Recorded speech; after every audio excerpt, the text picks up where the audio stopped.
தலைப்புச் செய்திகள். லெபனான் பொருளாதார முன்னேற்றத்துக்காக வளைகுடா சுற்றுலா பயணிகளை மீண்டும் ஈர்க்க முயற்சி. டிரம்புடனான தற்போதைய சர்ச்சை எலான் மஸ்கிற்கு பில்லியன் கணக்கான டாலர்கள் இழப்பை ஏற்படுத்தக்கூடிய அபாயத்தை உருவாக்கியுள்ளது. 23,000க்கும் மேற்பட்ட பேருந்துகள் இயக்கப்பட்டுள்ள நிலையில் மஷீர் ரயில் பயணிகளை பாதுகாப்பாக ஏற்றிச் செல்கிறது. சவுதி இளவரசர் ஹஜ் வெற்றிக்கு பின்னால் உள்ள ஒருங்கிணைந்த முயற்சிகளை பாராட்டினார். விரிவான செய்திகள்.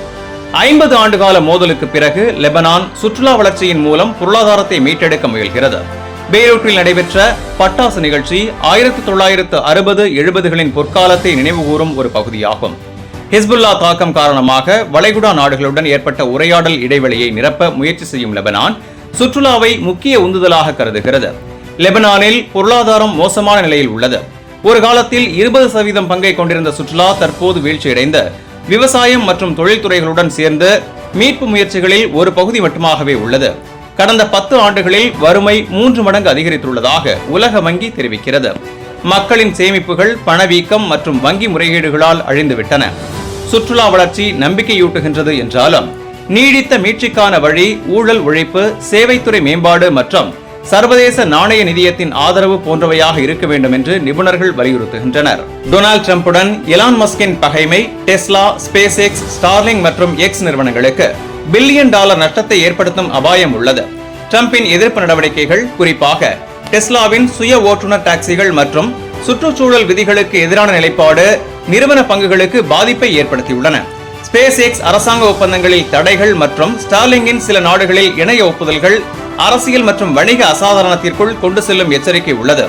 மேலும் எலான் மஸ்கின் சதி கோட்பாடுகளுக்கான ஆதரவால் எக்ஸ் சமூக வலைதளத்தில் விளம்பரதாரர்கள் விலகல் ஏற்பட்டாலும் சிலர் மீண்டும் திரும்ப வருகிறார்கள். இந்த அரசியல் வணிக பிரச்சனைகள் மஸ்க் மற்றும் ட்ரம்ப் இடையேயான மோதலுக்கு தீவிரமாகி மிகப்பெரிய நிறுவனங்களின் எதிர்காலத்தையும் பாதிக்கக்கூடும் என கருதுகின்றனர். இந்த ஆண்டு ஹஜ் பருவத்தில் பாரம்பரிய போக்குவரத்துடன் இணைந்த 3 பேருந்து வழித்தடங்களில் 23,000க்கும் மேற்பட்ட பேருந்துகள் நிறுத்தப்பட்டுள்ளன என்று மக்கா ராயல் கமிஷன் தெரிவித்தது.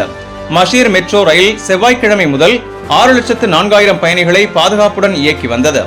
இந்த முயற்சி தவாஃப் அல் இஃபாதாவிற்கு சாதனை நேரத்தை அடைந்தது. விதிவிலக்கான தொழில்முறை மற்றும் துல்லியமான செயல்பாட்டு ஒருங்கிணைப்பை வெளிப்படுத்தியது. சவுதி அரேபியாவின் சுகாதார அமைச்சகம் புனித தலங்களில் 1,25,573க்கும் மேற்பட்ட மேம்பட்ட சுகாதார சேவைகள் வழங்கி வருகிறது. ஹஜ் மற்றும் உம்ரா அமைச்சகம் பயணிகளுக்காக 5.5 மில்லியன் மின்னணு வாசிப்புகளை மேற்கொண்டுள்ளது. ஹஜ் பருவத்தில் 3,10,000க்கும் மேற்பட்ட சேவைகள் மற்றும் 65,000 ஆய்வு சுற்றுப்பயணங்கள் வழங்கப்பட்டு 2030 தொலைநோக்கு திட்டத்தின் கீழ் பயணிகள் அனுபவத்தை மேம்படுத்தும் ஒருங்கிணைப்பையும் இலக்கையும் காட்சிப்படுத்தியது. ஹஜ் பருவத்தின் வெற்றியை பாராட்டிய சவுதி இளவரசர் முகமது பின் சல்மான், இது 2 புனித மசூதிகள் மற்றும் பயணிகளுக்கு சேவை செய்யும் சவுதி அரேபியாவின் அர்ப்பணிப்பின் விளைவாகும் என கூறினார். இந்த வெற்றிக்கு பங்களித்த அனைத்து முயற்சிகளையும் அவர் பாராட்டினார். மினா அரண்மனையில் நடைபெற்ற வரவேற்பு நிகழ்ச்சியில் சவுதி மன்னர் சல்மான் ஈதுல் அதுஹா வாழ்த்துக்களை பெற்றார். இந்த நிகழ்வின் போது ஹஜ் பயணிகளுக்காக தொடர்ந்து ஆறுதல், சேவை மற்றும் பாதுகாப்பு வழங்குவதாக அவர் உறுதியளித்தார். பாதுகாப்பான மற்றும் அமைதியான ஹஜ் சடங்குகளை உறுதி செய்ததற்காக அரசு ஊழியர்கள் மற்றும் தன்னார்வலர்களை பாராட்டிய சவுதி பட்டத்து இளவரசர் முகமது பின் சல்மான் மினாவில் நடைபெற்ற விழாவில் மூத்த இளவரசர்கள், கிராண்ட் முஃப்தி, உயர் அதிகாரிகள், இராணுவ தளபதிகள் மற்றும் வளைகுடா ஒத்துழைப்பு கவுன்சிலின் விருந்தினர்கள் பங்கேற்றனர். இன்றைய வர்த்தக செய்தி. சவுதி ரியாலுக்கு நிகரான இந்திய ரூபாயின் ஆன்லைன் மதிப்பு ரூபாய் 22.87, ஸ்ரீலங்கா ரூபாயின் ஆன்லைன் மதிப்பு ரூபாய் 79.77, அமெரிக்க டாலருக்கு நிகரான இந்திய ரூபாயின் மதிப்பு ரூபாய் 85.76, அதுபோல் இலங்கை ரூபாயின் மதிப்பு ரூபாய் 299.15, ஒரு யூரோவுக்கு நிகரான அமெரிக்க டாலர் 1.14 என்ற மதிப்பில் உள்ளது. இனி இன்றைய தங்க விலை நிலவரத்தை பார்ப்போம்.